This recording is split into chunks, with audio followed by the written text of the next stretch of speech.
मुझे इस बात को लेकर के प्रसन्नता है कि ऐसे छात्र संगठन के साथ बचपन से कॉलेज टाइम से काम करने का मौका मिला, जहां हमने बहुत कुछ सीखा, सीखने को ही मिला और आज वो सीखा हुआ जीवन भर काम आ रहा है। संघर्ष, मेहनत करना और उस सारी चीज़ को लेकर के वैचारिक स्पष्टता, विज़न में क्लैरिटी, इन सारी चीज़ों को लेकर के बहुत सारी चीज़ों को हमने विद्यार्थी परिषद के उस कालखंड में सीखा है। हिमाचल में सर डॉक्टर और मरीज़ के बीच जो बात चली है, काफ़ी बवाल है वहाँ पर, किस तरह देखते हैं सर? देखिए, उन सारी चीज़ों को लेकर के मुझे ज़्यादा कुछ कहने की आवश्यकता नहीं है कि वो सरकार के विषय है। वहाँ पर सरकार को गंभीरता से जो काम करना चाहिए था उस प्रकार से नहीं है, क्योंकि फैसले जल्दबाजी में लेते हैं और जल्दबाजी में भी अपरिपक्व फैसले लेते हैं, तो ये उसका परिणाम है। बात आपने कांग्रेस सरकार की तो लगभग 2 से ढाई वर्ष हो चुके हैं, किस तरह देखते हैं सर सरकार का कार्यकाल? देखिए, इसमें तो मैं एक ही बात कहना चाहूँगा कि सरकार कांग्रेस की, हिमाचल की अगर आप बात कहें तो मैं समझता हूँ कि बहुत बुरी तरह से निराशा चारों तरफ है। इतना ही मैं कहना चाह रहा हूँ। यहाँ कोई राजनीतिक बात नहीं करूँगा, बस बात। जम्मू कश्मीर आप आए हैं सर, 370 के बाद आप पहुँचे हैं, किस तरह के हालात, कितना फ़र्क देखते हैं सर?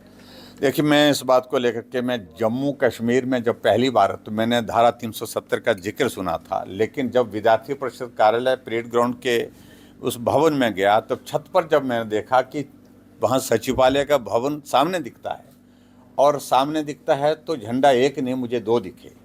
तो मैंने अपने साथियों से भी इस बात को पूछा, मैंने कहा भाई ये दूसरा झंडा क्या? मुझे नहीं मालूम था इस बात को लेकर के कि धारा 370 की वजह से जम्मू कश्मीर का अपना झंडा अलग से होता है। तिरंगे झंडे के समानांतर उस झंडे को देख करके थोड़ा अटपटा सा लगा। तो मुझे सरल भाषा में हमारे साथी ने बताया कि ये धारा 370 का परिणाम है और आज मुझे इस बात को लेकर के प्रसन्नता है कि जहां हम कहते हैं कि धारा 370 समाप्त होनी चाहिए, वो धारा 370 समाप्त हुई।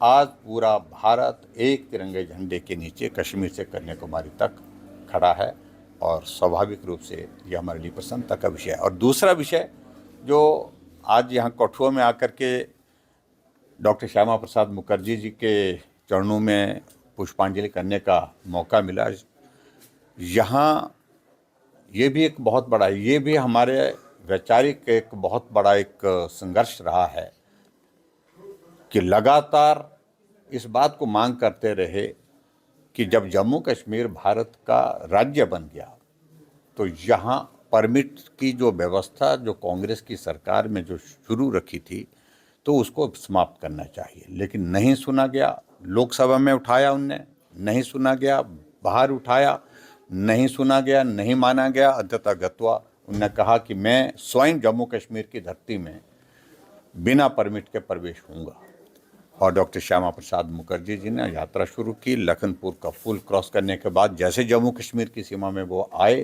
गिरफ्तार हुए, जेल की सलाखों के पीछे उनको भेजा गया और अंततः रहस्यमय परिस्थिति में उनकी मृत्यु हुई। आज भी ये देश जानना चाहता है कि मृत्यु का कारण क्या है, लेकिन उस बलिदान का परिणाम ये हुआ कि धारा 370 तो अभी समाप्त हुई, खासतौर से जब मोदी जी प्रधानमंत्री बने, लेकिन परमिट सिस्टम समाप्त हुआ। और वैचारिक दृष्टि से मैं ये कहूँगा कि उस संघर्ष में हम सब लोग जो हमारे उस वक्त के साथी थे उन लोगों ने काम किया है और आज बहुत बदली हुई परिस्थिति में हम देख रहे हैं कि जम्मू कश्मीर जो है वो आगे बढ़ रहा है। इंफ्रास्ट्रक्चर यहाँ पर मजबूत हुआ है, कनेक्टिविटी बहुत ही इम्प्रूव हुई है, बहुत परिवर्तन यहाँ पर सारे डेवलपमेंट के इसको देख करके देखने को मिलता है। और ख़ास तौर से मैं आज के इस कार्यक्रम के संदर्भ में अगर विद्यार्थी परिषद के अधिवेशन के बारे में कहूँ तो छात्र जीवन में विद्यार्थी परिषद में कोई भी साथी अगर जुड़ता है, नौजवान जुड़ता है, तो राष्ट्र निर्माण, पुनर्निर्माण के कार्य में बहुत बेहतर ढंग से काम करता है। कश्मीर के शाल विक्रेताओं पर कई देश में कई इलाकों में हमले हो रहे हैं, किस तरह देखते हैं? देखिए, वो मुझे लगता है कि अलग कोई आइसोलेटेड इंसिडेंट का आप जिक्र कर रहे हैं, कोई इस प्रकार की कोई योजनाबद्ध तरीके से कहीं किसी प्रकार से इस तरह की बातें नहीं हो।